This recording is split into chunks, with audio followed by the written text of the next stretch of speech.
Alright guys, Ken here, and today I wanted to cover a topic that I think it's constantly being asked in my stream. I stream on Twitch every Monday, Wednesday, and Friday, by the way, so make sure you go drop a follow, help me grow the channel there. But yes, today I wanted to cover placement, and placement is quite vital in this game. It's actually very important. You can't just throw team compositions out there, especially at the higher blitz tiers. Definitely in war matchups, some of the placement is quite crucial and quite important. So, placement will be important. The number one rule that I will say is that it's roster dependent too, for the most part. So I'm gonna try and give you guys my ideal placement for these teams, but not everybody builds the teams the same way. Not everybody builds the same characters in the same manner, and then not everybody gets the same high red stars on a particular character too, right? So this should be ideal for the most part. There is one bit of information that I think everybody kind of knows. It's kind of like the basic rule of thumb when it comes to placement. Your protector is going to be very important for him to be placed in one corner. In most cases, there is some cases when that's not going to be the case, but for the most part, you definitely want to have your controller, your protector, all the way down in one end of the team, and then probably your squishiest character on the opposite end to make sure that they end up surviving as the protector ends up gaining taunt or whatever may be the case. So that's kind of like my rule of thumb, my basic rule of thumb. But as we want to get into it, we're going to be covering most of the synergy teams that I have in my blitz rotation and what I think are the ideal placements for them. So let's get to it. All right, so we're going to start off with my rotation from top teams, going all the way to the bottom. We're going to be talking only about the synergy teams here, so I'm going to skip some of them as I have not built some of those teams, or being like the Ultron team. Ultron team, it's just Ultron with whoever you pretty much have left over. So, but when it comes to the symbiotes, this is my placement for them. This placement actually can change. The only reason why I have my anti-venom and my Scream on opposite ends is because they are the squishiest characters. The rest of the squad is pretty strong. They can definitely hold the brunt of the attack, so I wanted them to be in the middle portion of the symbiotes, and that way any damage that's being dealt to the team can just be soaked up by symbiote Spider-Man, Venom, and Carnage. If I were to have a stronger team, I might actually put symbiote Spider-Man in the middle, Venom maybe in the left corner instead of anti-venom, and then having anti-venom hidden behind the protection of the other two. So but this is the reason why I have them right here. Once again, as I mentioned in the introduction, it's all roster dependent. They work really well as it is right now, and they're definitely the top rate team for me right now. I'm using them in U7.5, so as I continue to work on them and develop them and hopefully get more stars on both of these guys, this team is just gonna get stronger and stronger. And then Black Order is my next team that I wanted to mention. So I've seen multiple cases where placement might change. Maybe for arena defense, you may want a situation where Corvus is the one that's right next to Cole. Me, I actually prefer to have Thanos right next to Cole, because that way Cole, if for some reason somebody attacks Cole and there's adjacent attacks being landed, then Thanos also gets that attacked, which will trigger the passive for Cole. And I think a strong call is quite important in the Black Order team to function. Getting that extra attack every single time both Thanos and Ebony-Maw ends up getting attacked, it's quite beneficial to this team. And then having Corvus, who goes into stealth really early into the match, being in the middle will break any chain attacks that happen to the team. So Ebony-Maw being at the end just makes sure that he survives a lot longer, but if he does get attacked, then Cole will definitely retaliate whenever that's possible. So I think this is definitely the most optimal lineup for it, but like I said, I've seen where Corvus and Thanos end up getting flipped back and forth. For Marauders, I really enjoy this lineup composition. I do have a strong Mr. Sinister and a strong Marauder Emma. When it comes to this team, the reason why I have Strife all the way in the left is because I want to make sure that both of these guys can get all their turns going. I want Mr. Sinister to clone. I want Emma to go ahead and get her all going. And they end up surviving quite a bit. Of course, ISOs help, but even without ISOs, just having that strategy work. Having a stronger Strife always helps too. as he will end up getting the brunt of the attacks for the most part for this team. So you need a strong strive to survive usually for the most part for this team to be successful, but they are all amazing. And Emma is just a nice plug and play character, but she works so well with the Marauders. I have Sabretooth right next to Strife at the same time because I want Mystique to survive a little bit longer too. She does spawn in with that evade. So, and if anything, he heals on every turn too. So if there's any chain attacks heading in this direction, Sabretooth is going to be a character that tends to survive quite a bit thanks to his passive. Okay, and for the X-Men, this is probably the most optimal lineup with the current team synergy that I'm using right now. You can definitely bring in Psylocke and Wolverine into it, and then I would change the placement for it. But the reason why Phoenix is at the end, because she ends up, if you end up using her special, the rest of the team will go into stealth, and ideally you want her to die pretty fast in most fights, depending on who you're facing. But for the most part, you want her to die. So if for some reason Colossus has to taunt, you still want Colossus to be right next to Phoenix to ensure that any adjacent attacks or any chain attacks can probably start linking and going into Phoenix in that direction. So I definitely, more than anything, want Cyclops to be in the end because he's the squishiest character in here, and he has so much damage to give out with that ult. So you want him to make sure, you want to make sure that he survives till he has ulted, at least with that offense up, once Phoenix ends up dying. So ideally you want him all the way far away from Phoenix surviving. If I were to do a composition including Psylocke and Wolverine, I would probably put Wolverine in the middle. Then Cyclops can still be towards the end, but I would put him where Beast is, and then Psylocke actually at the end, because Psylocke will end up granting that extra evade anytime an X-Men drops below 50% health. So just, you want her to survive, especially in some counters like involving Asgardian or something like that. You want her to be the one surviving the most actually, so that she can land those evades on the rest of the team. So that would be the only change that I do there. For Asgardians, my biggest advice, I guess, is just to put Sif always at the end. And then at the other, right next to Sif, I do want my Heimdall to be paired up with Sif. The next three, for the most part, can change, and I've seen them change quite a bit. I think depending on how strong your Hela is or how strong your Thor is, you may want to like actually flip both of those guys. I want my Loki to end up surviving, to be honest, quite a bit, because I want him to be able to put my team under stealth if I needed to, make sure that my team gains and they end up getting extra health. So just in case they do chain, I don't mind if they start hitting the rest of the teams. If you have a stronger Hela, ideally you want her in the middle. So these two can go back and forth. You can actually flip both of those characters. For my Inhumans, once again, I have a very weak Quake, and I have a decent Crystal. I want Crystal in one end because she is the healer of this team. I actually T4'd her passive today, which her passive is amazing when it comes to granting survivability to this team. So more than anything, Yo-Yo and Black Bull are the two that I want towards the middle. I've seen many people flip back and forth and put Black Bull in the middle. Either way, I think it works just fine. You want them because of the dodge chances. They dodge a lot, plus the extra evades that are granted with Yo-Yo. And then of course, Karnak is kind of like the leftover Inhuman in the sense of I just kind of want him to apply that disrupted first turn most times, or just apply that slow down. So these are the guys that I definitely put towards the middle. More than anything is just make sure your crystals towards one end. And in my case, Quake is a little bit weak, so I want her to survive and kind of stay away from this whole situation in the middle. Most of your damage tends to happen in the middle of the match.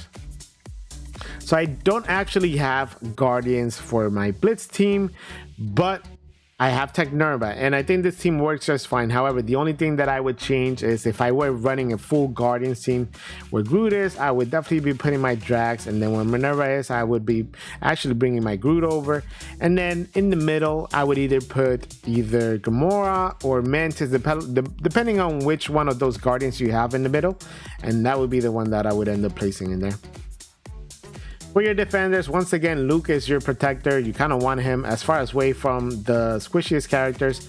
I definitely want to protect my Punisher as much as possible because he's my damage dealer for this team. And the same thing goes for Iron Fist. He's the one that ends up making sure that the team survives and survives plenty of ranks. So I actually put Daredevil right next to Luke Cage in case of when Luke Cage is getting taunted, somebody wants to chain attack into them. If they hit my Daredevil, then Punisher just does his thing and he ends up retaliating.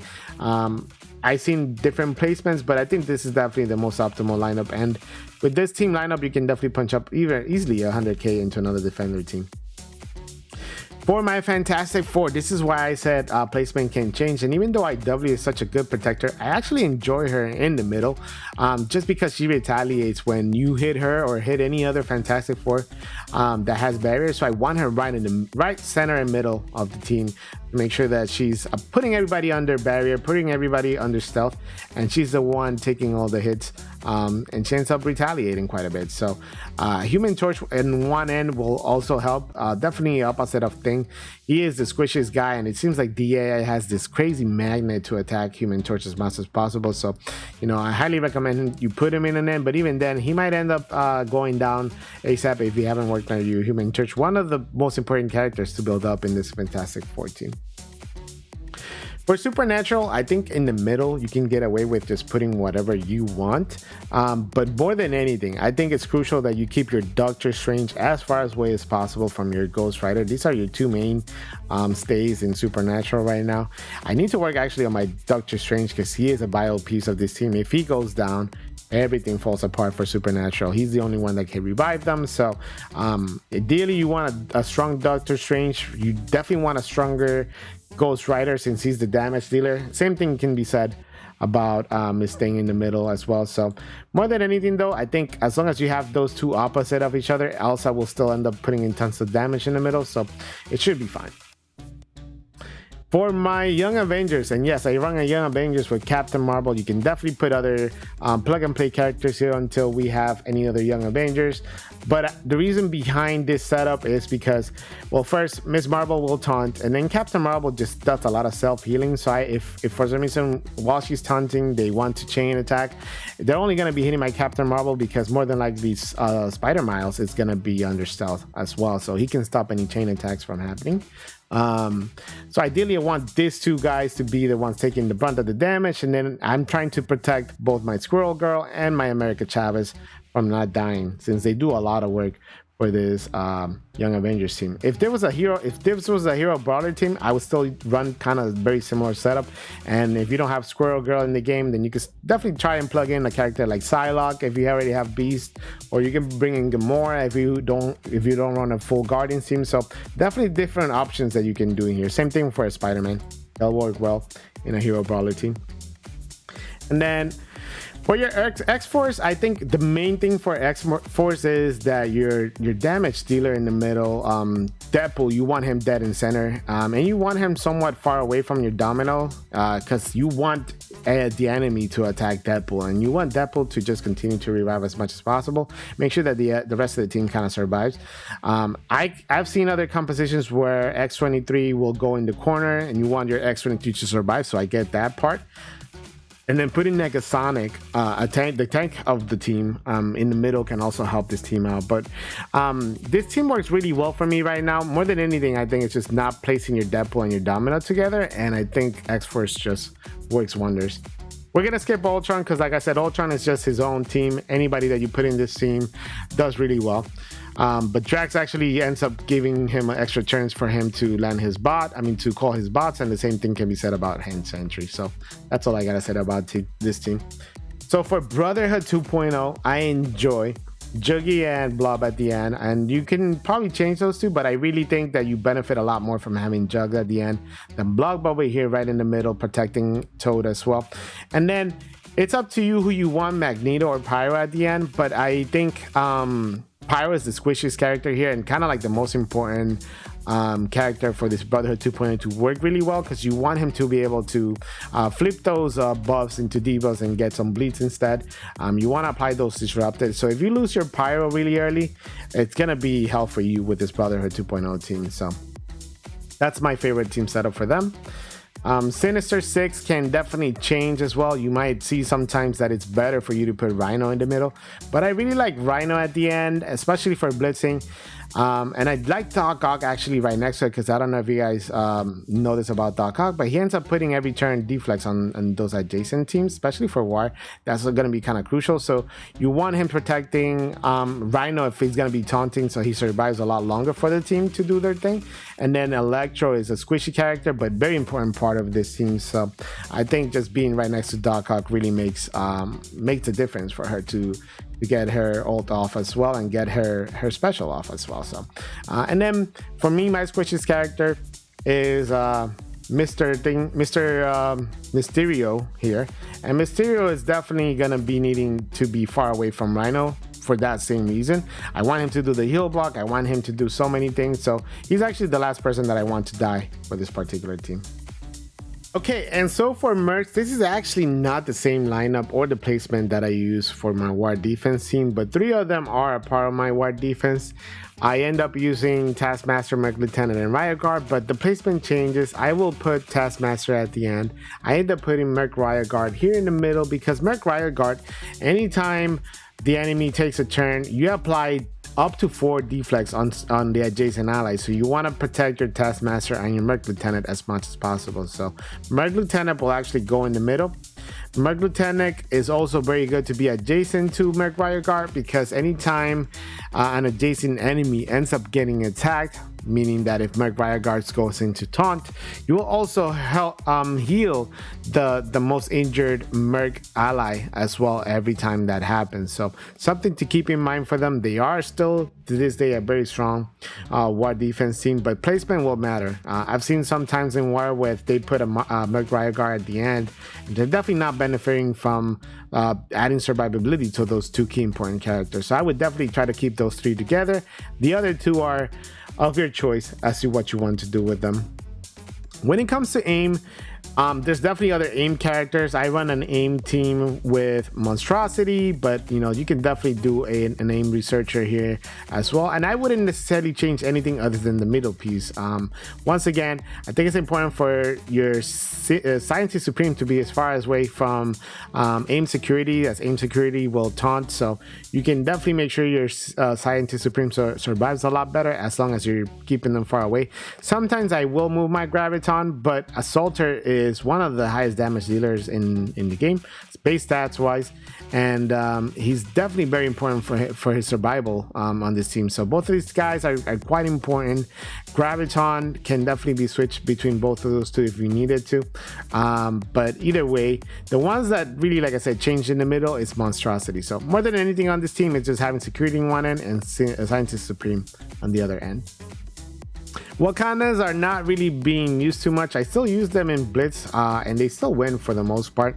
But if you have them broken up, then you don't want to have to worry about placement too much with this team. The biggest thing is, once again, Protector over here with M'Baku, and then Shuri being the healer of this team. You don't want her to die early, so you want to go into taunt as fast as possible with this team so that the rest of the team can put in damage when it comes to the Wakandans.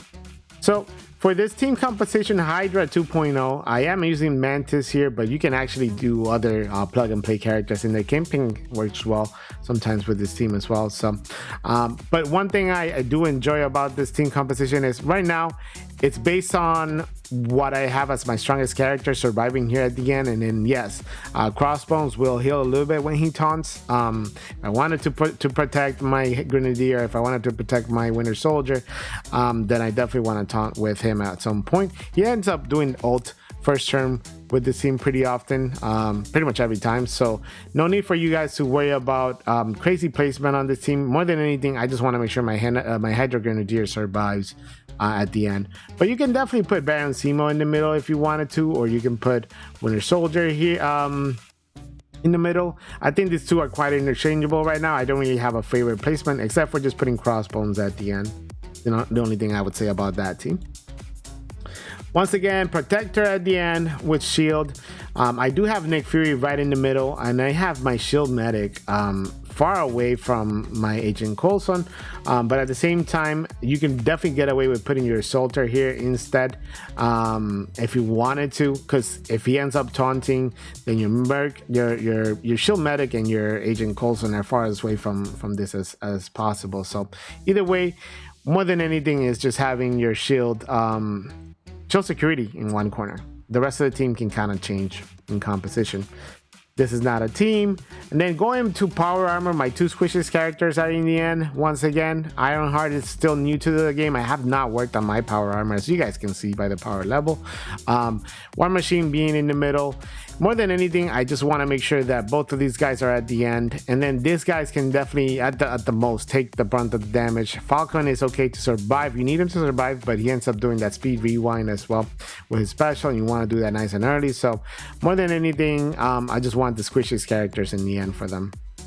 And then the last team that I want to talk about, I think, is going to be my Wave 1 Avengers. My Wave 1 Avengers, Captain America going in the middle. I do want Hulk in the middle, actually breaking up the party sometimes. In this case, I am using Shield Trooper in between both of the taunters, because as they end up taunting, he ends up actually putting that extra attack every single time with his passive. So but you can definitely do, depending on who you have, you could bring in an Ant-Man, or whatever other Avengers that you have available vision, and then change the placement on them. And then you might want to put your Black Widow right next to Captain America, so that if she goes into stealth, no chain attacks will happen between both of them. Once again, more than anything, I just want my Hawkeye to survive. So I want Hawkeye actually in the other corner, far away from Captain America. If I want Hulk to taunt, it's so that I can gain those extra counters, and then going back and forth between those two, once again, just adds a lot more value to this team. So I might change the composition of this team and put Hulk right next to Captain America if I don't have a Black Widow. But more than likely, if I didn't have Shield Trooper, Black Widow would be the one that I put in there. And then I think synergy teams that are meta in the team, or at least being used in the game right now, it's just that this one is for war defense. And the only thing I will say about Hydra is that putting Hydra armor in one end and then putting Red Skull right next to it, it's always key for war defense, so that if they do end up any sort of attacks on Hydra armor as he's taunting, then the rest of the team won't get that extra damage, since Red Skull has that immunity due to the minions being in place. But yeah, this is my little placement tutorial for you guys. Hopefully you guys found that helpful. And once again, if you found it helpful, please don't forget to drop a like and subscribe to the channel. Your boy is definitely trying to get going in YouTube, so I highly appreciate all the support that you guys can give me. And more than anything, if you guys disagree with the placement, or if you think you have better placement, please let me know in the comment section down below. It's all about helping the community. After all, this is just my opinion in the placement and in the game. So like I said, hopefully you guys found this video helpful. Thank you guys for tuning in. Until next time, later.